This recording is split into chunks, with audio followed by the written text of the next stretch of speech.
ان پہ چراغاں کریں۔ اب کتنی کتابوں میں حدیث آئی ہے، مسند احمد، ترمذی، ابن ماجہ، ابو داؤد، قبروں کو سجدگاہ بنا لیں اور ان پہ بیٹھ جائیں، ان پہ بیٹھ جائیں اور ان پہ چراغاں کریں اور ان کو پختہ کریں۔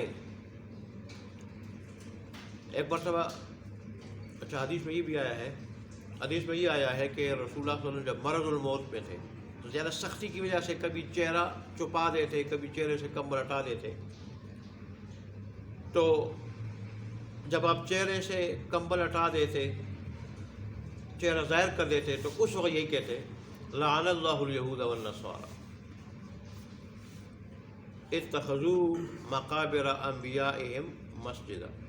اللہ ان پہ لعنت کرے، یہود و نصارہ پہ، کہ انہوں نے اپنے انبیاء کی قبروں کو سجدہ گاہ بنا لیا، مسجد بنا لیا یا سجدہ گاہ بنا لیا۔ رسول اللہ نے لعنت فرمائی ہے، جس چیز پہ آپ نے لعنت فرمائی ہے تو وہ اس کے ارتکاب آج کل مسلمان بھی کر رہے ہیں۔ یہاں انہوں نے مسجد بنائی تھی لیکن اس سے باہر، غار سے باہر۔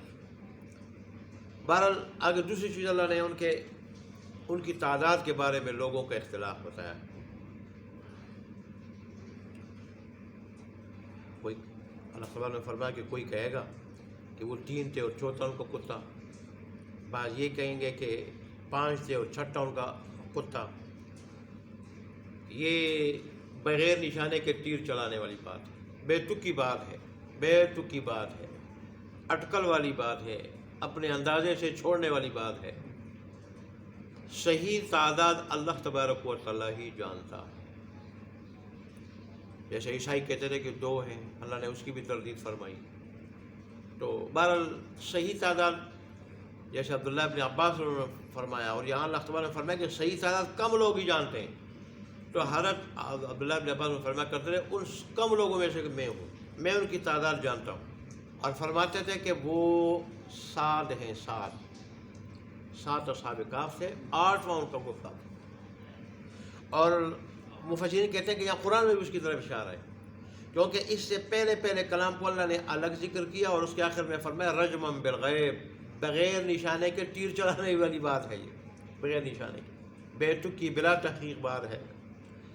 اور اس کے بعد جب 7 کی تعداد اللہ نے بتائی کہ 8واں کو کتا اور 7 وہ تھے، تو اس میں اللہ نے یہ الفاظ ارشاد فرمایا ہے اور اس کلام کو الگ ذکر فرمایا کہ اللہ ہی خوب جانتا ہے وہ کتنے تھے۔ اللہ اکبر۔ اب دیکھیں، یہ کفر اور شرک سے بیدار ہو کے اللہ کی وحدانیت کے قائل ہو کے ایمان بچانے کے لیے غار میں گئے تھے، لیکن بعض علاقوں میں ان کے نام نیاز دی جاتی ہے۔ ان کے نام نیاز تو نظر و نیاز، کسی کے نام اگر چیز دی جائے وہ اللہ کی ذات ہے۔ نام اگر چیز دی جائے، اب بکرا ہو یا کھانا ہو، جو بھی ہو، وہ اللہ کی ذات ہے۔ وما اہل بہ لغیر اللہ، وہ کیا ہے؟ وہ جانور بھی، وہ چیز بھی حرام ہے جو غیر اللہ کے نام کر دیا گیا ہو، نامزد کر دیا گیا ہو۔ اگرچہ ذبح کے وقت اللہ کا نام لیا جائے، بسم اللہ اللہ اکبر، لیکن جس وقت دے تو اس وقت نام کس کا لے؟ غیر کا لے۔ جیسے 11ویں شریف پیرانی پیر کے نام دی جاتی ہے، پیرانی پیر کے نام، تو جب غیر کے نام ہو گئی کوئی چیز تو وہ کیا ہو گئی؟ مردار ہو گئی۔ وما اہل بہ لغیر اللہ، جس پہ اللہ تبارک و تعالیٰ کے سوا کسی اور کا نام لیا گیا ہو یا اس کے نامزد کر دیا گیا ہو، تو ایسے ہی اصحاب کہف کے نام نیاز دیتے ہیں۔ حالانکہ وہ تو خود موحد لوگ تھے اور توحید کی وجہ سے انہوں نے، شاہی زادے تھے وہ، بادشاہ کے بیٹے اور شاہی خاندان کے لڑکے تھے، وہ شاہی خاندان، لیکن انہوں نے اس شاہی خاندان کے مزوں کو صرف اللہ کی رضا کے لیے اور ایمان کی خاطر داؤ پہ لگا کے غار میں پناہ لے لی، سارے خطرے مول لے کے۔ اب بعض علاقوں میں ان کے نام ایسے ہی پیرانی پیر رشاد القادر جیلانی رحمۃ اللہ علیہ، وہ تو بہت بڑے موحد تھے، بہت بڑے موحد تھے، اور لوگوں کو اللہ تبارک و تعالیٰ کی وحدانیت کی طرف، رب کی طرف اور رسول اللہ کی سنت کی طرف بلانے والے تھے، کفر و شرک اور بدعت سے ہٹانے والے تھے۔ اتنے بڑے اتنے بڑے اتنے بڑے اللہ کے نیک بندے تھے، اس لیے تو اللہ نے مقام دیا ان کو۔ اے اللہ!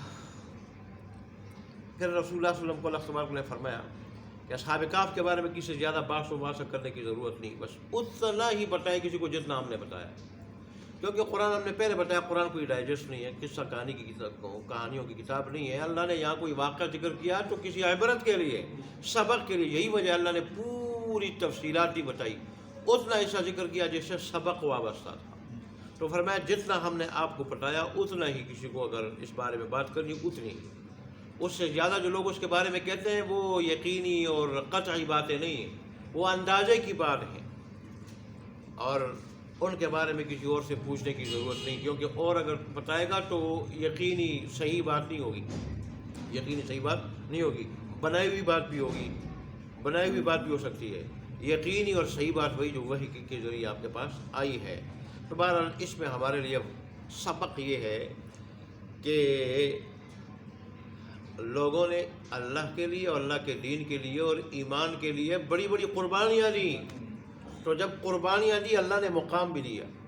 ہم مقام لینا چاہتے ہیں، مفت میں مقام نہیں ملتا، مقام ملتا ہے اللہ تبارک و تعالیٰ کے دین کے لیے قربانی دینے سے مقام ملتا۔ ابراہیم علیہ السلام کے واقعات لے لیں، انبیاء جتنے ان کے واقعات لے لیں، رسول اللہ صلی اللہ علیہ وسلم کے واقعات لے لیں، یا اصحاب کہف کا واقعہ لے لیں، ان لوگوں نے کتنی بڑی قربانی دی۔ بادشاہ کے سامنے کھڑے ہوئے، جان ہتھیلی پہ رکھ کے وہاں بھی صاف کہہ دیا ہم رب العالمین کے سوا کسی کو رب نہیں مانیں گے، اس کی عبادت کے سوا کسی کی عبادت نہیں کریں گے، اور بادشاہ کو بھی دعوت دی کہ آپ اس رب العالمین کی عبادت کی طرف آ جاؤ، اسی نے تمہیں بادشاہت دی ہے اور دنیاوی عزت دی ہے، زندگی دی ہے، وجود عطا کیا ہے، بالکل بے پرواہ ہو کر ساری چیزوں سے، اور پھر سارے مزے چھوڑ کے اللہ کے لیے جب انہوں نے قربانی دی تو اللہ تبارک و تعالیٰ نے ان کو کتنا مقام دیا، کتنا مقام عطا کیا کہ اللہ نے پہلے بھی ان کو جو ہے ان کو اور ان کے واقعے کو لوگوں میں ایک اچھا اور تاریخی واقعے کے طور پہ چھوڑ دیا، اور اللہ نے قرآن کا حصہ بھی بنایا، قرآن کا حصہ۔ اور ان کی قربانی کی وجہ سے جس صورت میں ان کا ذکر ہے، اللہ تبارک و تعالیٰ نے اس صورت کو کتنی فضیلتوں سے نوازا،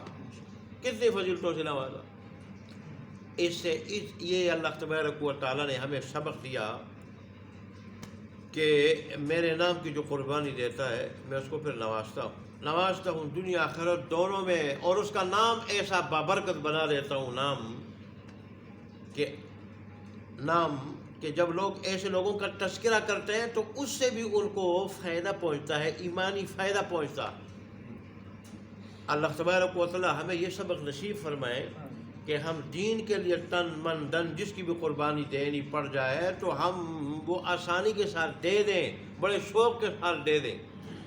یہ نہ ہو کہ ہم اللہ کے احکام کے لیے نفس کی خواہشات کی بھی قربانی نہ دے سکیں، اللہ کے احکام کو نفسانی خواہشات کے آگے کیا کر دیں، ذبح کر دیں، قربان کر دیں، نہیں، بلکہ اللہ تبارک و تعالیٰ کے احکام کے آگے، اللہ کے حکم کے آگے نفسانی خواہشات کو ہم قربان کر دیں۔ یہ سبق ملتا ہے ہمیں اس واقعہ سے، اللہ ہمیں یہ سبق نصیب فرمائیں۔ ترجمہ دیکھیں آپ، وَكَذَلِكَ، اور اسی طرح اشارہ اس بات کی طرف ہے کہ جیسے ہم نے ان کو اٹھایا تھا نیند سے اٹھایا تھا، تو اس کا ایک مقصد یہ تھا کہ یہ ایک دوسرے سے پوچھیں کہ ان کو آیا پتہ بھی ہے، اندازہ بھی ہے کتنی مدت ہم دے رہے ہیں، تو اسی طرح ہم نے مطلع کیا، اعصرنا مطلع کیا ہم نے، وَكَذَلِكَ، اور اسی طرح اعصرنا مطلع کیا ہم نے، علیہم، ان پر، کس کو مطلع کیا؟ ان پر، دوسرے لوگوں کو جو میں نے واقعہ سنایا سارا، کیوں؟ لِيَعْلَمُوا، تاکہ جان لے وہ دوسرے لوگ بادشاہ کی رعایا میں سے، بادشاہ کی، اور ظاہر ہے ان کے بعد جہاں جب تک یہ واقعہ بیان ہوگا وہ لوگ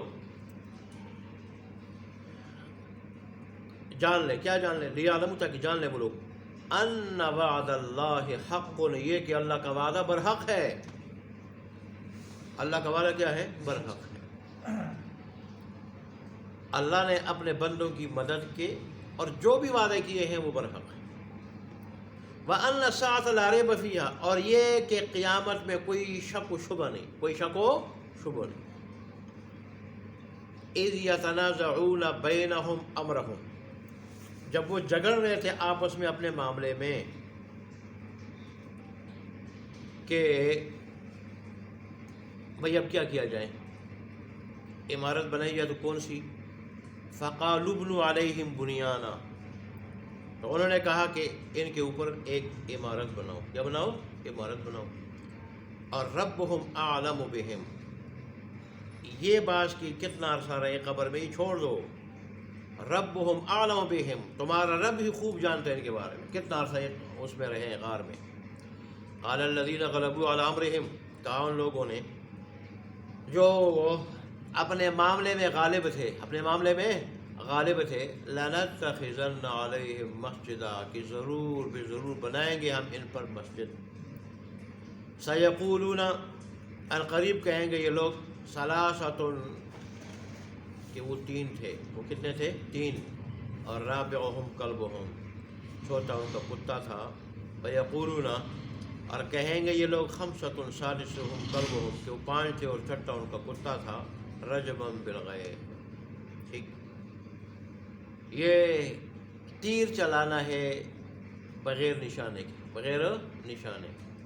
رجم پتھر مارنے کو بھی کہتے ہیں، تیر چلانے کو بھی کہتے ہیں. اور بالغیب مانا بن دیکھے، بن دیکھے، یعنی کہ نشانے پہ لگتا بھی ہے یا نہیں لگتا.